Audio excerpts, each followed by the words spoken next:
मेरा नाम राहुल है।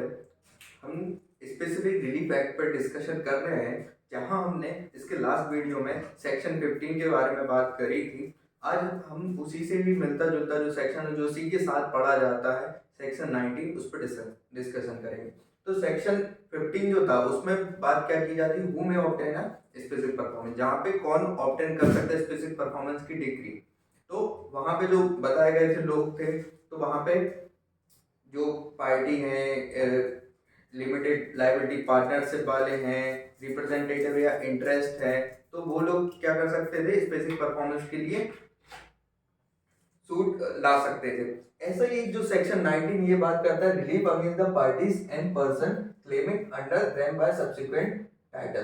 तो देखिए इसमें बात क्या कर रहा है, टाइटल पे रिलीफ अगेंस्ट द पार्टी, मतलब रिलीफ हम किसके अगेंस्ट में पा सकते हैं। तो वहां जो था वो प्लेंटिफ था, तो इधर पे जो है वो है, जो सेक्शन 19 बात करता है वो है डिपेंडेंट, मतलब किसके अगेंस्ट में हम ला सकते हैं। ठीक है, तो हम ये सेक्शन 19 को देखते हैं। तो जो सेक्शन 19 है, इसमें जो ए है वो बात करता है आइदर पार्टी। तो चाहे कॉन्ट्रैक्ट में पार्टी रही हो, चाहे ए और चाहे बी, तो किसी के भी विरोध ला सकती है। या तो बी ए के विरोध ला सकती है, या ए बी के विरोध ला सकते हैं। ठीक है, फिर इसके बाद है B, any other person claiming under him by title arising subsequently the contract। ठीक है, अब इनमें क्या हुआ कि भाई साहब कॉन्ट्रैक्ट किया ए और बी ने।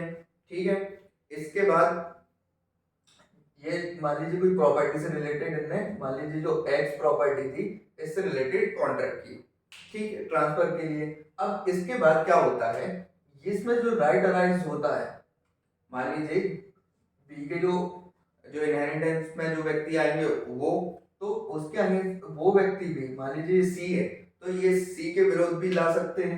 ठीक है, ए सी के विरोध ला सकता है। ठीक है, ऐसे ही। लेकिन इसमें एक एक्सेप्शन है, वो एक्सेप्शन बात करता है accepted transferee for value who has paid the money. मान लीजिए कोई ट्रांसफरी है जिसने सारी जो उससे रिलेटेड, जो कॉन्ट्रैक्ट से रिलेटेड मनी थी वो पे कर दी है, और उसको क्या है ना, ओरिजिनल जो कॉन्ट्रैक्ट था ए और बी के बारे में उसको कोई नोटिस नहीं था। मतलब मान लीजिए सी है, तो इसको जानकारी नहीं थी कि ए और बी के बीच में कोई कॉन्ट्रैक्ट हुआ है। या मान लीजिए इसने जो ट्रांसफर ही था, इसने अमाउंट जो था वो पे कर दिया था, तब आप स्पेसिफिक परफॉर्मेंस के लिए नहीं लाएंगे।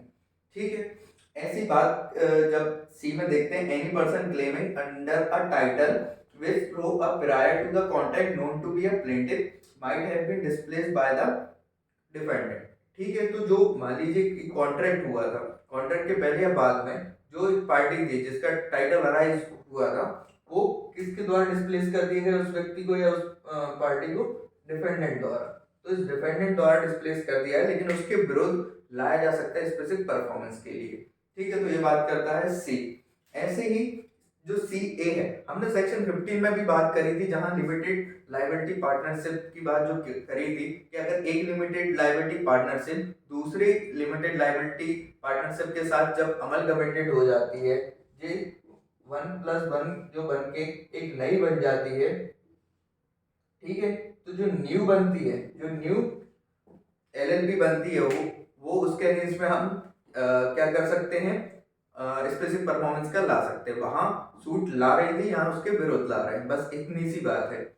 ठीक है, इसी प्रकार हमने वहां पे कंपनी के बारे में पढ़ा था, एक कंपनी दूसरे के साथ अमलगमेटेड हो जाती है, तो जो न्यू कंपनी है वो स्पेसिफिक परफॉर्मेंस के लिए सूट ला सकती है। उसी प्रकार से यहाँ है, इसमें विरोध लाया जा सकता है उस कंपनी के, जो न्यू कंपनी बन रही है अमलगमेशन के बाद, उसके विरोध ला सकते हैं।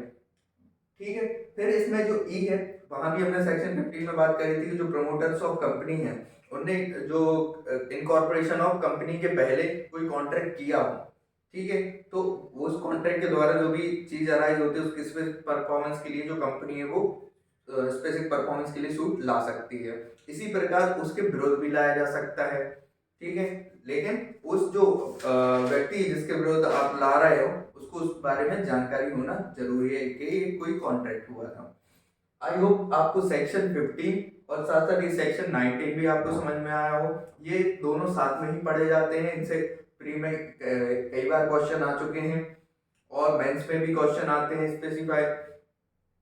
और आपको कोई भी क्वेरी हो या कुछ क्वेश्चन हो तो आप कमेंट बॉक्स में पूछ सकते हैं। Thank you.